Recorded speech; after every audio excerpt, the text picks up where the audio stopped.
সূরা ইখলাস, এটাকে আমরা সাধারণত কুল হুয়াল্লাহ সূরা বলি, তাই না? ইখলাস মানেটা কি? আমরা যেহেতু এই সূরাগুলো নামাজের মধ্যে সবচেয়ে বেশি পাঠ করি, ঠিক না বেঠিক?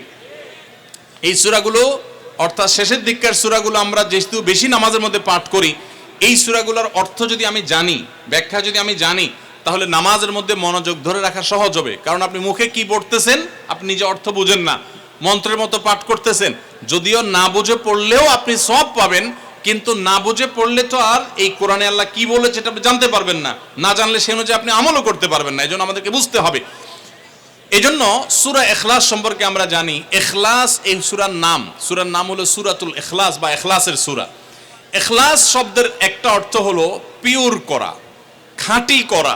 তার মানে আমাদের ইবাদতটা শুধু আল্লাহর জন্য হবে, খাঁটি হবে, এখানে কোনো ভেজাল অন্য কারোর জন্য সেটা হবে না। আমাদের দোয়াগুলো সব শুধু আল্লাহর জন্য হবে, খাঁটি এবং ফ্রেশ ভাবে আল্লাহর জন্য নিবেদন করবো, সাথে আর কারোর সেখানে শরীক করব না। এই জন্য এই সূরার নাম ইখলাস, যে এই সূরার মধ্যে আল্লাহর ইবাদত, একত্ববাদ, তাওহীদ এটাকে খাঁটি করবার নির্দেশ দেওয়া হয়েছে। আল্লাহর কোনো শরীক নাই, এই জন্য এটাকে সূরা ইখলাস বলা হয়েছে, খাঁটি করার সূরা, ঈমানকে বিশুদ্ধ করা, তাওহীদকে ঠিক করার সূরা। একইভাবে ইখলাসের আরো বিভিন্ন অর্থ এবং বিভিন্ন ব্যাখ্যা আছে, আমরা শুধু এটুকু বলি। এবার আসুন আমরা এই সূরায় কি বলেছেন আল্লাহ রাব্বুল আলামিন সে বিষয়ে জানবো, এবং সেই সাথে এই সূরাটার বিশেষ ফজিলত আছে, সূরা ইখলাসের আবার স্পেশাল ফজিলত আছে কি সেটা আমরা জানবো ইনশাআল্লাহ তাআলা। আমরা প্রথমে আসুন সূরার অর্থ আমরা জেনে নেই। কুল হুয়াল্লাহু আহাদ, আমার সাথে সাথে আপনারা বলুন, কুল হুয়াল্লাহু আহাদ আল্লাহুস সামাদ লাম ইয়ালিদ ওয়া লাম ইউলাদ ওয়া লাম ইয়াকুল লাহু কুফুয়ান আহাদ। কুল হুয়াল্লাহু আহাদের অর্থ হলো বলুন, কুল মানে বলুন। এই কুলটা বড় কাফের কুল, আমরা অনেকে কয় রস্যকার কুল ও কুল বড়ই লিখতে যে কুল লিখি আমরা ওইরকম বলি, এই কাফটা ভেতর থেকে আসবে। কুল কুল কুল বললে তার অর্থ হবে বলো। আর যদি ছোট কাফের কুল অর্থাৎ বাংলা করস্যকার কুল ও কুল লিখি যে আমরা ওরকম কুল যদি বলেন, আরবিতে তার অর্থ হলো খাও। একটা হলো বলো, আরেকটা হলো খাও। অর্থের মধ্যে বেশ কম আছে না নাই? অনেক বেশ কম, কোথায় খাওয়া আর কোথায় বলা। এই জন্য এই কফটাকে একটু শুদ্ধ করার চেষ্টা করতে হবে। কুল ভিতর থেকে, কুল কুল হুয়াল্লাহু আহাদ। এর অর্থ কি? কুল মানে বলুন। আল্লাহ তাআলা তার রাসূলকে বলছেন, হে রাসূল, আপনার ভেতরে যে বিশ্বাস আছে তাওহীদের প্রতি, সেই বিশ্বাসকে প্রকাশ করে বলুন, হুয়াল্লাহু, হুয়া মানে তিনি, আল্লাহ মানে তো আল্লাহ, বলুন যে তিনি আল্লাহ, আহাদ মানে একক, অদ্বিতীয়, তার কোনো শরীক নাই, তার কোনো অংশীদার নাই, তিনি একক। বংশ পরিচয়ে তার থাকার প্রশ্নই ওঠে না। যিনি একক, যিনি অদ্বিতীয়, যার কোনো শরীক নাই এবং যার কোনো পার্টনার নাই, যার কোনো ফ্যামিলির সদস্য নাই, যিনি একক, তার বংশ পরিচয় জানতে চাওয়া এটা মূর্খতা এবং অজ্ঞানতা। এজন্য আল্লাহ রাব্বুল আলামিন জানিয়েছেন, কুল হুয়াল্লাহু আহাদ, বলে দিন তিনি আল্লাহ যিনি একক, আল্লাহুস সামাদ, আল্লাহ হলেন সমাদ। সমাদ শব্দের অর্থ হলো যে তিনি হলেন সেই মহান সত্তা, সবাই যার কাছে মুখাপেক্ষী, তিনি কারোর কাছে মুখাপেক্ষী নন। সমাদ মানে হলো যিনি অমুখাপেক্ষী, যিনি কারোর মুখাপেক্ষী না। পৃথিবীর সকল সৃষ্টি তার মুখাপেক্ষী, তিনি কারোর মুখাপেক্ষী না।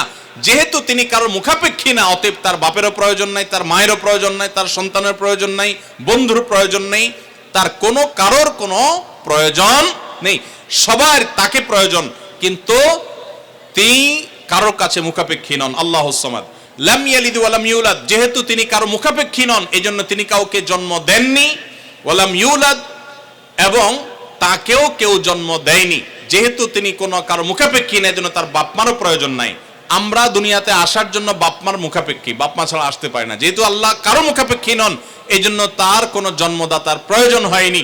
ওয়া লাম ইউলাদ, এবং তিনি কাউকে জন্ম দেননি।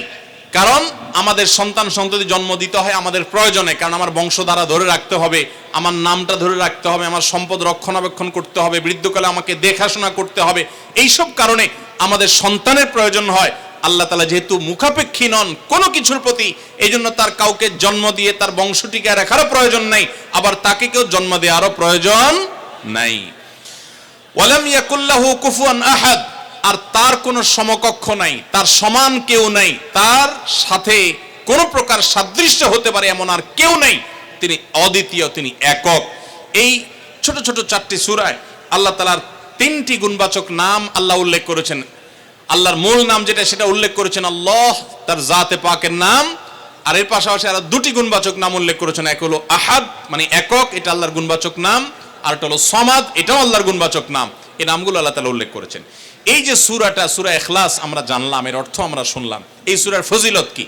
3টা ফজিলত আপনারা শুনেন। 1 নম্বর, নবী করিম সাল্লাল্লাহু আলাইহি সাল্লাম বলেছেন এই সূরা ইখলাস এটা হলো কোরআনে কারীমের 3 ভাগের 1 ভাগ। বলেন সুবহানাল্লাহ। সূরা ইখলাস বা কুল হুয়াল্লাহ সূরাটা হলো কোরআনে কারীমের কয় ভাগের 1 ভাগ? 3 ভাগের 1 ভাগ। 3 ভাগের 1 ভাগের মানে কি? এই সম্পর্কে কোন কোন তাফসীরবিদগণ বলেছেন এর মানে হলো গোটা কোরআনে আল্লাহ তাআলা মৌলিকভাবে 3টা বিষয়ের আলোচনা করেছেন। কয়টা বিষয়?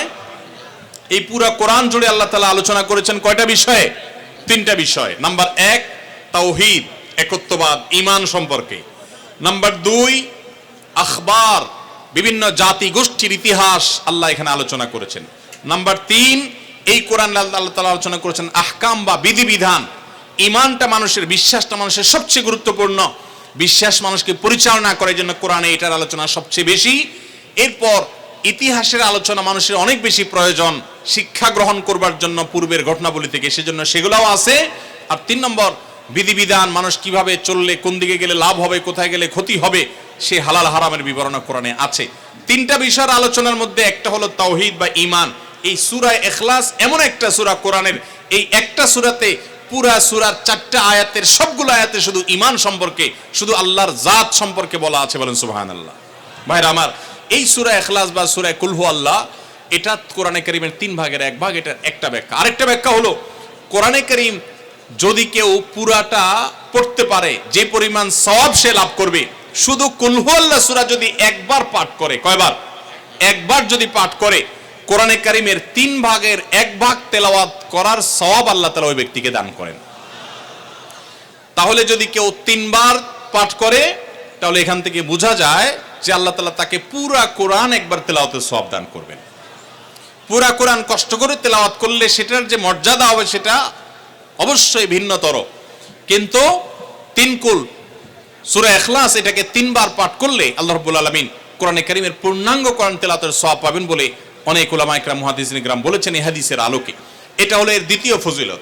প্রথম ফজিলত। দ্বিতীয় ফজিলত হলো আমাদের প্রিয় নবী সাল্লাল্লাহু আলাইহি ওয়াসাল্লামের সময় তিনি এক দলকে একটা অভিযানে পাঠিয়েছেন।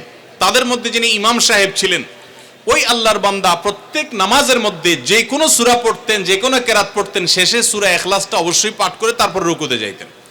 এখন সাহাবীদের মধ্যে একটা প্রশ্ন দেখা দিল যে এই লোকটা প্রত্যেক রাকাত নামাজে সূরায়ে ফাতিহা, আলহামদু সূরা পাঠ করার পর যেই সূরাই পড়েন, যেই কেরাতই পড়েন, সাথে আবার কুল হুয়াল্লাহটা কেন পড়েন?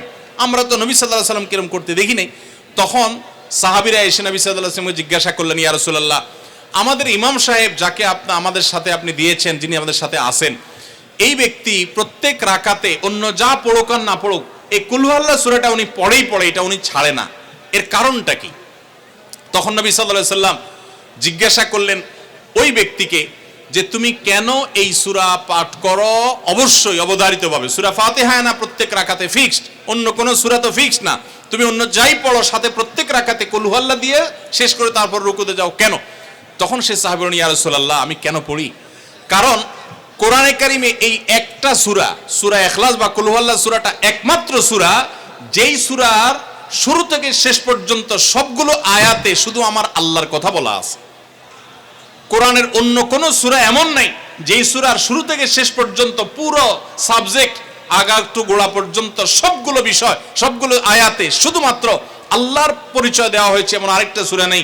যেহেতু এখানে শুধু আল্লাহর কথাই বলা হয়েছে, এই জন্য এই সূরাকে আমার অনেক বেশি পছন্দ হয়, এই জন্য এই সূরাকে অনেক বেশি আমি ভালোবাসি। আমার আল্লাহর আলোচনা এখানে।